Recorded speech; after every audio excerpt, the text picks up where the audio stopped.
أعوذ بالله من الشيطان الرجيم بسم الله الرحمن الرحيم إن الحمد لله نحمده ونستعينه ونستغفره ونعوذ بالله من شرور أنفسنا ومن سيئات أعمالنا من يهده الله فلا مضل له ومن يضلل فلا هادي له وأشهد أن لا إله إلا الله وحده لا شريك له وأشهد أن محمدًا عبده ورسوله صلى الله عليه وسلم. اللهم صل على محمد وعلى آل محمد كما صليت على إبراهيم وعلى آل إبراهيم إنك حميد مجيد. اللهم بارك على محمد وعلى آل محمد كما باركت على إبراهيم وعلى آل إبراهيم إنك حميد مجيد. أما بعد فإن خير الحديث كتاب الله وخير الهدي هدي محمد صلى الله عليه وسلم وشر الأمور محدثاتها وكل محدثة بدعة وكل بدعة ضلالة وكل ضلالة في النار. أعوذ بالله السميع العليم من الشيطان الرجيم. بسم الله الرحمن الرحيم. يا أيها الناس اتقوا ربكم الذي خلقكم من نفس واحدة وخلق منها زوجها وبث منهما رجالا كثيرا ونساء واتقوا الله الذي تساءلون به والأرحام إن الله كان عليكم رقيبا. يا أيها الذين آمنوا اتقوا الله حق تقاته ولا تموتن إلا وأنتم مسلمون. يا أيها الذين آمنوا اتقوا الله وقولوا قولا سديدا يصلح لكم أعمالكم ويغفر لكم ذنوبكم ومن يطع الله ورسوله فقد فاز فوزا عظيما.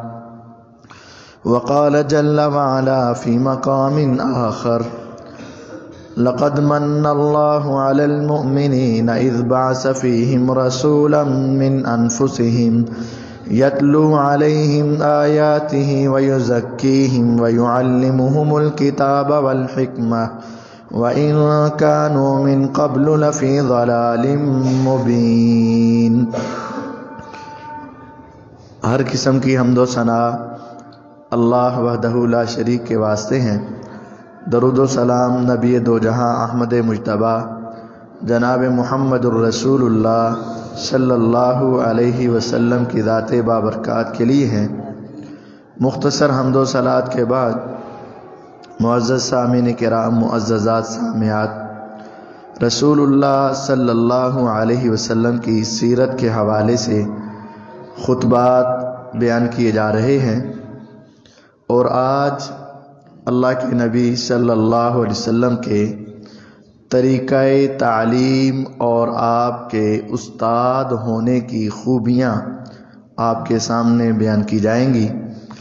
سیدنا ابراہیم علیہ السلام نے جب بیت اللہ تعمیر کیا تو وہاں ایک دعا کی: ربنا وابعث فیہم رسولا منہم یتلو علیہم آیاتک وَيُعَلِّمُهُمُ الْكِتَابَ وَالْحِكْمَةَ. اے اللہ، ہم نے تیرا یہ گھر بنا دیا ہے، اب تو ان کے اندر اپنا آخری پیغمبر اور رسول نازل فرما، ان کے اندر بھیج جس کا کام کیا ہو، یتلو علیہم آیاتک، یہاں کے لوگوں پر تیری آیتیں پڑھ پڑھ کے سنائے، وَيُعَلِّمُهُمُ الْكِتَابَ وَالْحِكْمَةَ، اور لوگوں کو قرآن اور حدیث کی تعلیم دے، یعنی وہ معلم بن کر آئے، استاد بن کر آئے۔ اور جب آپ نے بھیجا، اللہ تعالیٰ نے بھیجا، تو پھر اللہ تعالیٰ نے یہ کہا لَقَدْ مَنَّ اللَّهُ عَلَى الْمُؤْمِنِينَ، اللہ نے مومنوں پر بہت بڑا احسان کیا، اِذْ بَعَثَ فِيهِمْ رَسُولًا مِّنْ أَنفُسِهِمْ، کہ اللہ نے انہی کی جانوں سے، انہی کے علاقے سے، انہی کے خاندانوں سے، انہی کی نسلوں سے، انہی کے رہنے والوں میں سے ایک رسول ان کی طرف بھیج دیا، اور اس کا کام کیا ہے؟ یتلو علیہم آیاتہ، وہ اللہ کی آیات لوگوں کو سناتے ہیں، وَيُعَلِّمُهُمُ الْكِتَابَ وَالْحِكْمَةَ، اور ان کو قرآن اور حدیث کی تعلیم دیتے ہیں۔ اللہ نے ایسے پیغمبر بھیج کر امت پر احسان کیا ہے۔ تو نبی علیہ السلام معلم بن کر آئے، سمجھانے والے بن کر آئے۔ لیکن یہاں ایک بات قابل غور ہے، نبی علیہ السلام کے جو شاگرد تھے نا، وہ پڑھے لکھے نہیں تھے۔ آپ کے پاس یقیناً ہر طبقے کے لوگ آئے۔ اگر آپ کے پاس بادشاہ آئے تو آپ کے پاس اجڑ لوگ بھی آئے، اگر آپ کے پاس مفکر اور مدبر آئے تو آپ کے پاس بہت کند ذہن بھی آئے، اور آپ کے دشمن بھی آئے، ہر طرح کے لوگ آئے۔ لیکن جب انہوں نے آپ کا طریقہ تعلیم دیکھا تو یہ بے ساختہ پکار اٹھے، ما رأیت معلما قط احسن منہ تعلیما، میں نے اس آدمی سے بڑھ کر اچھا استاد کبھی نہیں دیکھا۔ سب نے کہا تھا، سب نے کہا آپ کی وہ کیا خوبیاں تھی۔ ہم اپنے بچوں کو بھی سمجھانے سے پریشان ہیں، اولادیں ہماری بات نہیں مان رہی ہیں، لوگ ہماری بات نہیں مان رہے ہیں، ہم بار بار سمجھاتے ہیں، لوگوں کو سمجھ نہیں آتی ہے۔ اس کی وجہ ہمارے سمجھانے کی بھی کمیاں ہیں، ہمارے اندر بھی خامیاں ہیں، ہمارے اندر وہ طریقہ تعلیم نہیں ہے جو رسول اللہ صلی اللہ علیہ وسلم کے اندر تھا۔ آپ کی تعلیم کی خوبیاں کیا تھی؟ پہلی خوبی یہ ہے کہ آپ ہر آدمی سے ایک طرح کا رویہ نہیں رکھتے تھے، بلکہ ہر ایک کی ذہنی سطح تک پہنچ کر اس کو سمجھایا کرتے تھے۔ ہمارے ہاں ہوتا ہے، قاری صاحب تسی حق دسو، سچ دسو، سچ کوڑا ہی ہوندا ہے، ہر ایک کے منہ پر سیدھی دو بات مار دینا، اور وہ ماننا بھی چاہے تو تمہارے رویے کی وجہ سے کہتا ہے جا میں نہیں مانتا۔ ایسا ہوتا ہے، اور پھر ہم کہتے ہیں ہاں تو ہے ہی گستاخ، تو ہے ہی انجدہ۔ نہیں، اصل میں طریقہ تعلیم رسول اللہ صلی اللہ علیہ وسلم سے سیکھو۔ آپ نے ذہن کو پڑھا، ہر ایک کے لیول پر آ کر آپ نے سمجھایا ہے۔ کتنی معروف روایت ہے، ایک آدمی نبی علیہ السلام کے پاس مسلمان ہونے کے لیے آیا اور آ کر کہتے ہیں اے محمد صلی اللہ علیہ وسلم، آپ جو کہیں گے میں کروں گا، لیکن ایک بات ہے، میرے بدن میں، میرے ذہن میں، میری سوچ میں غلط کاری، بدکاری، زنا یہ رچ بس گیا ہے، میں اسے نہیں چھوڑ سکتا، باقی جو آپ کہیں گے میں کرنے کے لیے تیار ہوں۔ ہمارے جیسا ہوتا تو دو چار سناتا، اوے زانی ہو تم، بدکار ہو تم، خراب ہو تم، کیا فائدہ تیری ایمان لانے کا، کیا فائدہ تیرے مسلمان ہونے کا، کوئی فائدہ نہیں، کوئی ضرورت نہیں تیرے اسلام قبول کرنے۔ ہم اس کو جھڑکے دے کر بھگا دیتے، دو چار اٹھتے تو شاید اس کو لگا بھی دیتے، لیکن میرے نبی علیہ السلام نے کہا میرے قریب بیٹھ جا۔ آپ نے اس کی ذہنی سطح کو پڑھا، پھر آپ نے اس کو سمجھایا، اگر تیرے گھر میں تیری بیٹی ہو اور تو گھر میں موجود ہو اور تیرے سامنے کوئی تیری بیٹی کی طرف گندی نگاہ سے دیکھے اور آئے، تو برداشت کرے گا؟ کہنے لگا اللہ کے نبی صلی اللہ علیہ وسلم کیسے ہو سکتا ہے، میں جیتا جاگتا میری زندگی میں میری بیٹی کے ساتھ کوئی غلط نظر رکھے؟ نہیں۔ آپ نے پھر اس کی بیوی کا نام لیا، بہن کا نام لیا، پھپھو کا نام لیا۔ جب وہ سب کی طرف انکار کرتا ہے تو فرمایا ذرا سوچ نا، تو جس چیز کی اجازت چاہ رہا ہے وہ بھی تو کسی کی بیٹی ہے کہ نہیں، وہ کسی کی ہمشیرہ ہے کہ نہیں، وہ کسی کی بیوی بھی ہو سکتی ہے اور کسی کی ماں بھی ہو سکتی ہے. اگر تم اپنے لیے پسند نہیں کرتے تو دوسروں کے لیے کیسے؟ اب اس کو سمجھ آ گئی. کہنے لگا اللہ کے نبی علیہ السلام بس سمجھ گیا. پھر میرے نبی علیہ السلام نے صرف سمجھایا نہیں، اللہ سے بھی دعائیں کی ہیں. آپ نے اس کے سینے پر ہاتھ رکھا اور پھر اللہ سے کہا اے اللہ میرا کام تھا اس کو سمجھانا. اللہم طہر قلبا وحسن فرجا، اے اللہ اس کے دل کو ان گناہوں سے پاک کر دے اور اس کو عزت کی حفاظت کرنے والا بنا دے. صحابہ کہتے اللہ کی قسم چند لمحے پہلے جو اجازت مانگ رہا تھا، پھر ہم نے دیکھا ساری زندگی مدینہ کی گلی میں وہ چلا بھی کرتا تھا تو اس کی نگاہ کسی غیر محرم کی طرف اٹھائی نہیں کرتی تھی. آپ نے تعلیم دی. ایک صحابی آگے، اے اللہ کے پیغمبر علیہ السلام میرا رنگ خوبصورت سفید ہے اور میرے گھر میں سیاہ رنگ کا بیٹا پیدا ہوا ہے اور مجھے شک نہیں بلکہ یقین ہے کہ وہ میرا نہیں ہے، لگتا ہے کہ میری بیوی نے کوئی غلط کاری کی ہے. اب یہ اتنا بڑا مسئلہ کہ بیٹا کالا پیدا ہو گیا تو اس نے بیٹے کا انکار کر دیا اور اپنی بیوی کے بارے میں غلط سوچ رکھ لی. اب آپ نے اس کو کیسے سمجھایا؟ اس کی ذہنی سطح کو پڑھا.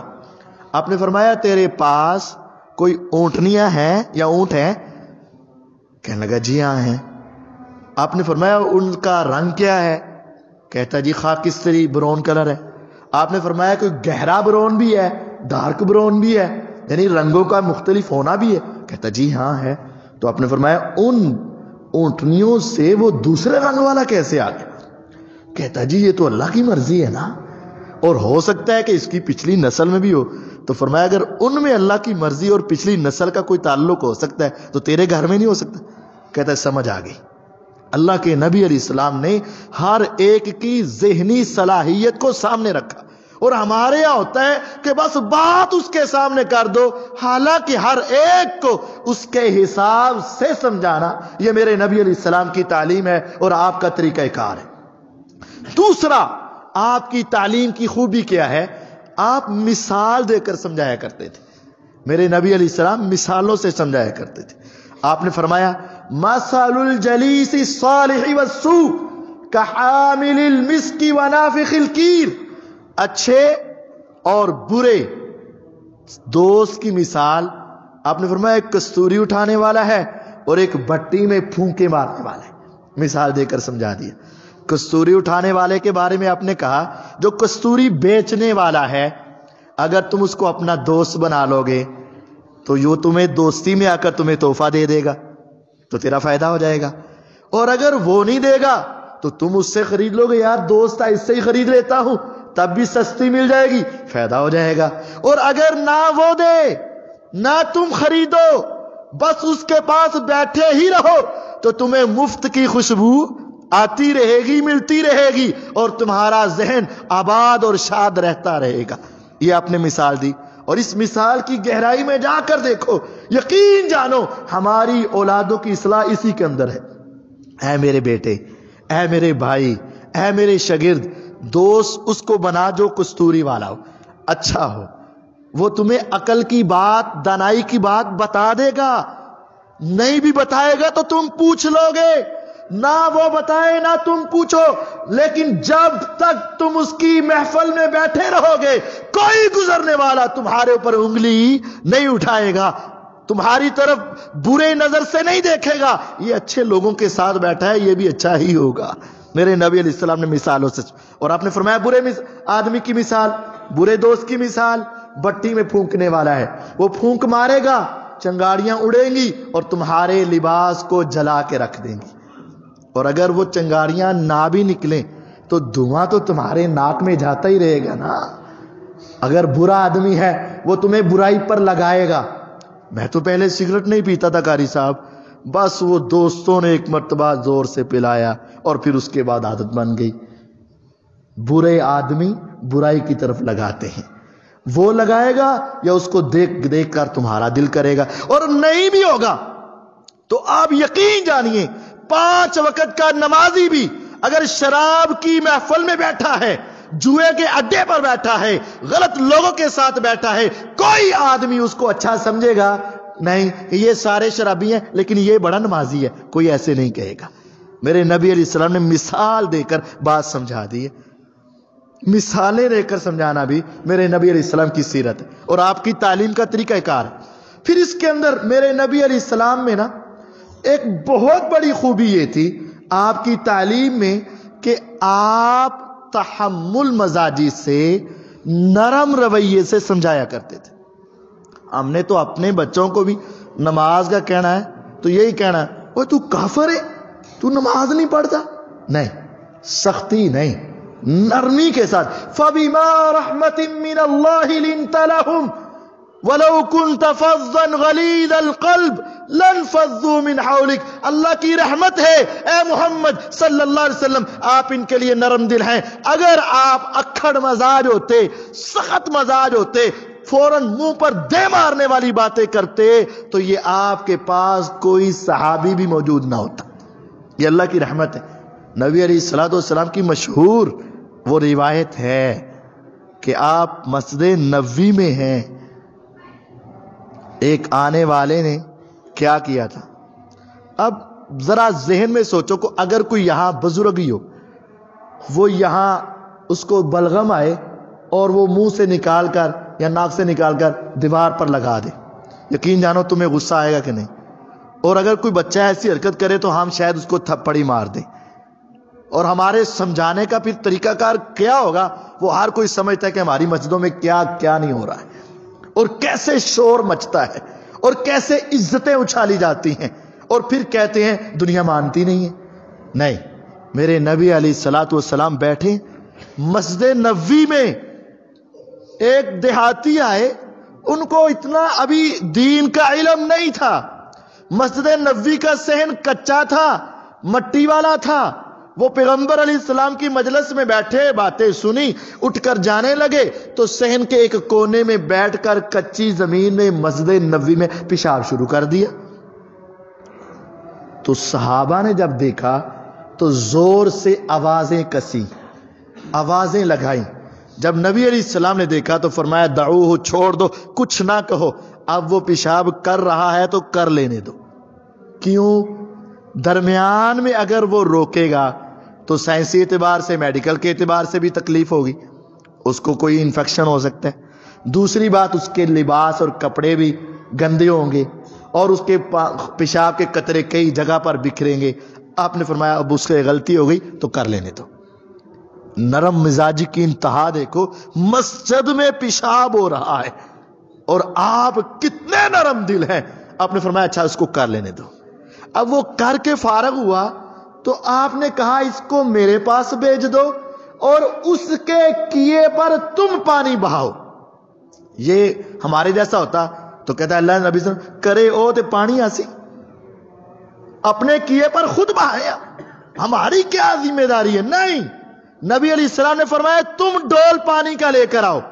اگر کوئی یہاں بلغم لگا دے اور میں کہوں اس کو یار میرے پاس بھیجو اور بھائی تم اس کو صاف کر دو، یقین جانو میری پتہ نہیں مانے گا کوئی۔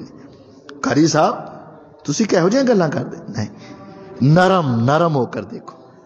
میرے نبی علیہ السلام نے کہا اس کو میرے پاس بھیجو، اور آپ نے صحابہ کو کہا کہ پانی بہا دو۔ صحابہ نے اف تک نہیں کیا، پانی بہایا، آپ کے پاس بھیجا۔ فرمایا میرے پیارے دوست، اے بھائی یہ مسجد اس کام کے لیے تو نہیں بنی، اس میں تو اللہ کا ذکر ہوتا ہے، قرآن کی تلاوت ہوتی ہے، اللہ کی یاد ہوتی ہے، اور تو نے اتنا بڑا گناہ کر دیا۔ وہ کہتے ہیں مجھے پتا نہیں تھا، آج کے بعد اے پیغمبر علیہ السلام کبھی ایسی غلطی نہیں ہوگی۔ اگر اس کو آپ ڈانٹتے مارتے شاید وہ دوبارہ مسجد میں ہی نہ آتا۔ یہ نبی علیہ السلام کی نرم مزاجی دیکھی۔ اور معروف روایت ہے، نبی علیہ السلام نماز پڑھا رہے ہیں، معاویہ بن حکم سلمی رضی اللہ عنہ، پیغمبر علیہ السلام نماز پڑھا رہے ہیں، اور دوران نماز ایک آدمی کو چھینک آ گئی، اس نے کہہ دیا الحمدللہ اونچی آواز میں۔ عام حالت میں چھینک آئے تو ایک کو الحمدللہ کہنا فرض ہے، اور دوسرے مسلمان پر فرض ہے وہ اس کو کہے یرحمک اللہ، اور پھر پہلے پر فرض ہے وہ اس کو کہے یہدیکم اللہ ویصلح بالکم. یہ اسلام نے ہمیں سمجھایا اور کتنا عظیم طریقہ سمجھایا.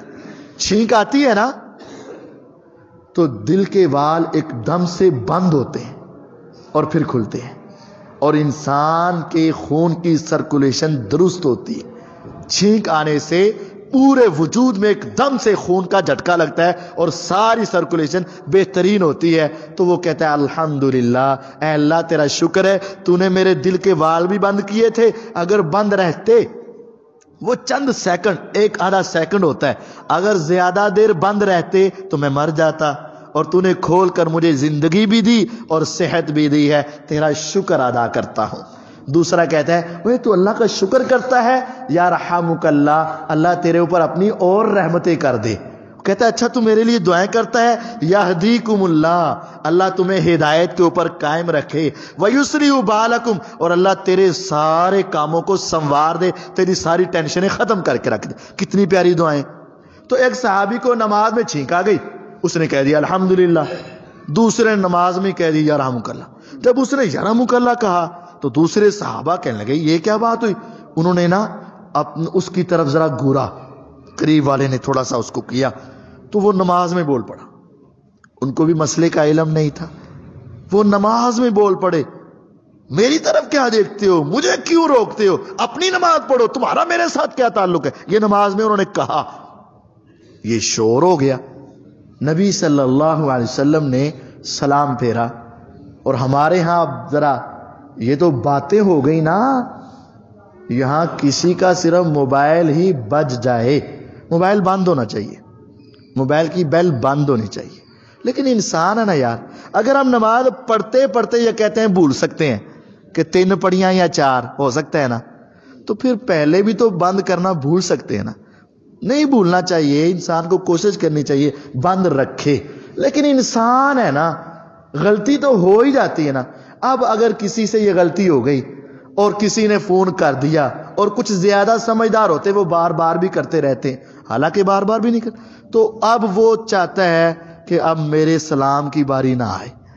اگر سلام پھرے گا نا تو پھر اس کی کوشش ہوتی کہ وہ سب سے پہلے باہر نکل جائے، کیونکہ ہر سب سے علیحدہ ہی آواز آنی ہے اور ہر سب سے علیحدہ ہی توہین ہونی ہے.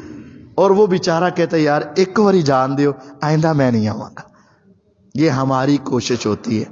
لیکن میرے نبی علیہ السلام کی تعلیم کا انداز کیا ہے، میرے پیغمبر علیہ السلام کا طریقہ کار کیا. آپ نے اس کو اپنے پاس بلایا، فرمایا یار تم نے بات کی ہے؟ جی میں نے بات کی. بلکہ یہاں میں پیچھے سے تھوڑی سی بات شارٹ کر گیا.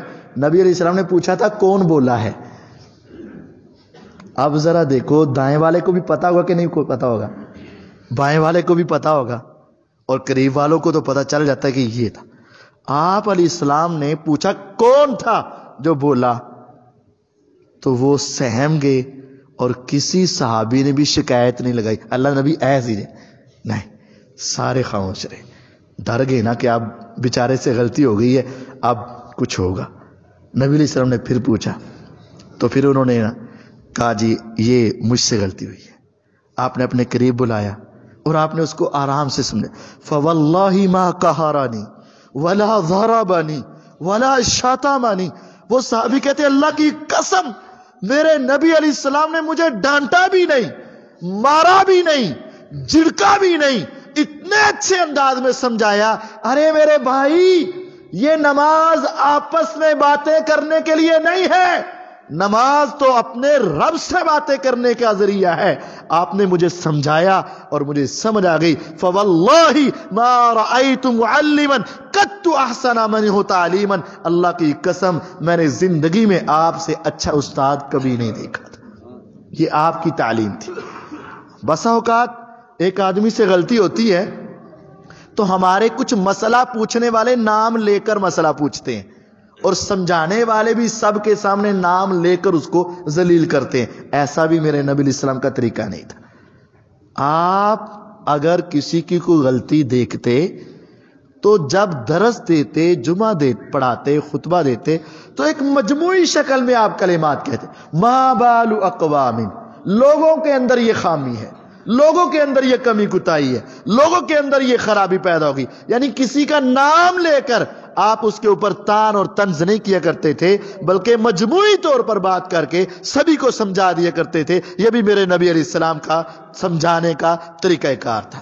اور ایک اگر کسی کی انفرادی غلطی کا علیحدہ پتہ چلتا تو پھر آپ اس کو علیحدگی میں سمجھایا کرتے تھے. مشہور بات ہے، عبداللہ بن عمر بن عاص رضی اللہ عنہ ایسے نیک صحابی تھے، اتنے نیک صحابی تھے، ہر روز ساری رات تہجد پڑھتے تھے اور ہر روز ہی روزہ رکھتے تھے. عمر بن عاص رضی اللہ عنہ نے اپنے بیٹے کا نکاح کر دیا، شادی ہو گئی. شادی کے چند روز بعد، ہفتے دو بعد، اپنی بہو سے پوچھا کیف وجدت عبداللہ، تو نے میرے بیٹے عبداللہ کو کیسا پایا؟ کوئی کمی کوتاہی ہے تو بیٹی مجھے بتا تاکہ میں اپنے بیٹے کو سمجھاؤں. یہ بھی ہمیں اپنے بیٹی بہو کو بیٹی سمجھنا چاہیے. ہر وقت اسی کو دبانا نہیں، بلکہ پوچھنا چاہیے کہ میرے بیٹے کی طرف سے کوئی تکلیف ہے تو بتا. اس نے کہا نعم الرجل عبداللہ، عبداللہ بہت اچھا آدمی ہے، لیکن جب سے میں اس گھر میں آئی ہوں اس نے میرے حقوق ادا نہیں کیے. پریشان ہو گئی، عبداللہ نے تیرے حقوق ادا نہیں کیے. نبی علیہ السلام کے پاس پہنچے، اے اللہ کے پیغمبر علیہ السلام، عبداللہ کی یہ شکایت ہے. آپ نے فرمایا عبداللہ کو میرے پاس بھیجو اور تم چلے جاؤ. یعنی تنہائی لی، علیحدگی میں بٹھایا اور کہا عبداللہ کیا کرتے ہو؟ کہتا ہے اللہ کے نبی علیہ السلام رات کو ساری رات تہجد پڑھتا ہوں. تو دن کو؟ کہتے سارا دن روزے رکھتا ہوں. آپ نے فرمایا رات کو کتنا قرآن پڑھتے ہو؟ کہتے ہیں اللہ کے نبی علیہ السلام جتنا اللہ نے نازل کیا ہے سارا ہی رات کو پڑھ دیتا ہوں، سارا ہی پڑھ دیتا ہوں، سارا ہی پڑھ دیتا ہوں اور روزانہ روزہ رکھتا ہوں.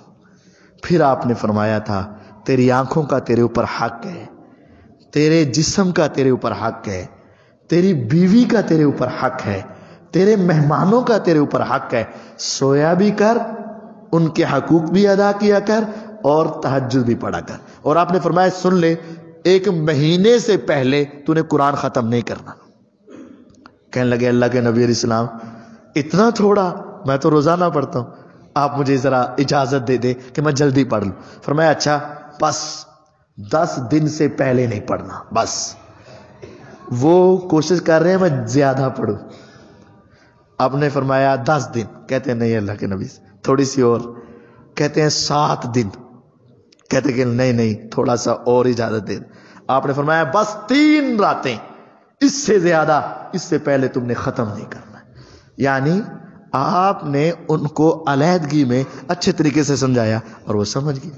تو ہمیں تعلیم دیتے وقت اولاد کو، دوستوں کو، مسجد میں کسی کی انفرادی غلطی ہے تو سب کے سامنے اس کو ذلیل کرنے کے بجائے اس کو تنہائی میں لے جائے، اس سے پیار سے، محبت سے، شفقت سے، نرمی کے ساتھ اس کو سمجھانے کی کوشش کریں. اور اگر پوری محفل میں بات کرنی ہے تو نام لیے بغیر اجتماعی طور پر بات کرنا، یہ میرے نبی علیہ السلام کے سمجھانے کا انداز تھا. اور یہی ایسا طریقہ تھا کہ ساری دنیا جو بہت نامور بھی تھے اور بڑے جاہل بھی تھے، سب کے لیے اللہ نے آپ کو استاد بنایا، اور ایسا استاد بنایا کہ ہر ایک آپ کی تعلیم کی تعریف کر رہا تھا. اللہ تعالیٰ مجھے اور آپ کو بھی اسی طرح لوگوں کی اصلاح کرنے کی توفیق عطا فرمائے. وآخر دعوانا. سوال ہے کہ جمعے کے دن نیا سوٹ پہننے کا ثواب کیا ہے؟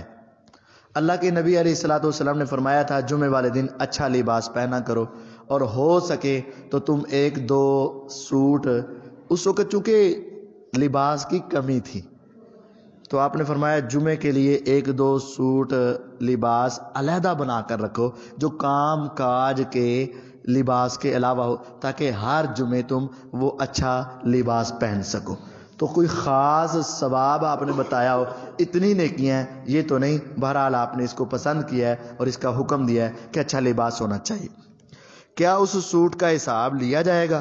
جی ہاں، حساب تو سبھی کا ہوگا. قاری صاحب اگر قرآن پاک شہید ہو جائیں تو اس کو کہاں رکھنا چاہیے اور قبرستان میں ایک گڑھے کے اندر رکھیں؟ یہ ہمارے ہاں جو بات چلتی ہے نا، وہ مجھے یاد بھی آیا، میں نے پچھلے دنوں جنازہ بھی پڑھایا تھا اور دفن کے لیے گئے. یہ ایک بہت بڑی گستاخی ہے. کچھ لوگ قرآن مجید کے اوراق کو نہر میں بہا دیتے ہیں، اور جب وہ نہر خشک ہوتی ہے یا اس میں جانور نہاتے ہیں یا بندے نہاتے ہیں تو وہ پاؤں کے نیچے آتے ہیں. اور پھر جب نہر خشک ہوتی ہے اور آپ دیکھتے ہیں کہ اس نہر کے اندر تو گٹروں کے پانی اور پورے محلے کا گند اس کے اندر جا رہا ہے، تو اس سے بڑھ کر اور گستاخی کیا ہوگی؟ اگر یار ایک کافر جلائے تو ہم سارے سیخ پا ہو جاتے ہیں اور ہم خود اپنے پاؤں کے نیچے روندے اور جانوروں کے پاؤں کے نیچے دیں تو پھر اس کو ہم اپنا حق سمجھتے. اور اس سے بڑھ کر کیا توہین ہوگی؟ ایک قرآن زمین پر گرے تو ہم اس کو اٹھاتے ہیں، چومتے ہیں، سینے سے لگاتے ہیں، آنکھوں سے لگاتے ہیں. یہ تمہارا احترام ہے، کرنا چاہیے، کر لینا چاہیے. لیکن ہم خود ہی پکڑ کر وہاں پھینک دیں. اور جو قبرستان میں گڑھا نکالا ہوا تھا اور اس کے اندر جہاں نعوذ باللہ کتے بھی آتے ہیں، اور ایک چھوٹا سا گڑھا نکال کے اوپر سے ایسے قرآن پھینکے ہوئے ہیں اور اسی کے اوپر سب کچھ ہو رہا ہے اور یہ سمجھ رہے ہیں کہ ہم صحیح کر رہے ہیں. یہ 100% غلط ہے. ہونا کیا چاہیے؟ اصل طریقہ کار ایک جگہ محفوظ ہونی چاہیے، مخصوص ہونی چاہیے جہاں یہ اوراق جو ہیں محفوظ کر دیے جائیں. چاہے مسجد کی چھت پہ ایک کمرہ ڈال لو یار، اتنی بڑی مسجد ہوتی ہے، ایک گیلری میں ایک کمرہ نہیں ہو سکتا؟ ہم سب کچھ کر سکتے ہیں، تو کیا ہم کسی جگہ پر ایک جگہ مخصوص کر لیں؟ کتنے قرآن ہو جائیں گے، کتنے اوراق ہو جائیں گے. ایک مرلے کی جگہ بھی ہونا تو ڈھیر لگا کے وہاں محفوظ کر دو، کچھ بھی نہیں ہوگا. یہ قبرستان میں تھوڑا سا گڑھا کھود کے اس کے نیچے دبا دینا بالکل غلط ہے. پھر وہاں جب قبر کھودنے والے نکلتے ہیں تو وہ اٹھا کر کبھی ادھر پھینک رہے ہوتے، کبھی ادھر پھینک رہے ہوتے، اور پاؤں کے نیچے بھی آ رہے ہیں، ہم اس کے اوپر چل رہے ہوتے. تو یہ چھوٹا سا گڑھا نکالنا یا اس طرح تھوڑا سا اٹھا کے اس کے اندر دفن کرنا یہ بالکل غلط ہے. یا پانی کے اندر پھینکنا یہ بھی بالکل غلط ہے. ہمیں کوئی ایسی جگہ مخصوص کرنی چاہیے ہر مسجد کے اندر کہ جہاں یہ اوراق وغیرہ گھروں کے اندر بے حرمتی سے بچا کر وہاں رکھ دیے جائیں. تو ہمیں امید ہے کہ انشاءاللہ ہماری مسجد کے اندر بھی کوئی ایسا کام ہو جائے گا تاکہ محلے والے بھی سارے اپنے قرآن کو محفوظ کر سکیں اور اس جگہ پر حرمت سے بچا سکیں. تو اگر اس جگہ پر ہے تو سب سے بہتر ہے مسجد میں، نہیں تو کوئی اور جگہ مخصوص کر لی جائے. لیکن اس طرح گڑھوں میں پھینکنا، نالیوں میں پھینکنا اور نہروں میں پھینکنا اور تھوڑا سا اٹھا کے اس کو دفن کرنا یہ بالکل نامناسب ہے اور شریعت اس کی قطعاً اجازت نہیں دیتی. ہم خود اس طرح کر کے بے حرمتی کے ارتکاب کرتے ہیں اور بہت بڑے گناہ کی ہم اپنے لیے تیاری کر رہے ہوتے ہیں. تو اللہ تعالی ہمیں اس سے محفوظ فرمائے. ان الحمد للہ نحمده ونستعینه ونستغفره ونعوذ باللہ من شرور انفسنا ومن سیئات اعمالنا من يهده الله فلا مضل له ومن يضلل فلا هادي له واشهد ان لا اله الا الله وحده لا شريك له واشهد ان محمدا عبده ورسوله صلی اللہ علیہ وسلم. آج کے جمعے میں یہ بتایا گیا ہے کہ رسول اللہ صلی اللہ علیہ وسلم ایک بہترین معلم اور استاد تھے، اور آپ کی تعلیم کی خوبیوں میں لوگوں کی ذہنی صلاحیتوں کو خیال رکھنا، اس کو سمجھنا اور ہر ایک کو اس کے لیول پر آ کر سمجھانا، مثالوں سے سمجھانا، نرمی سے سمجھانا، تنہائی میں سمجھانا، محبت سے سمجھانا، یہ میرے نبی علیہ السلام کی سیرت تھی. اللہ تعالی ہمیں بھی اس کے مطابق عمل کرنے کی توفیق عطا فرمائے. وآخر دعوانا ان الحمد للہ رب العالمین.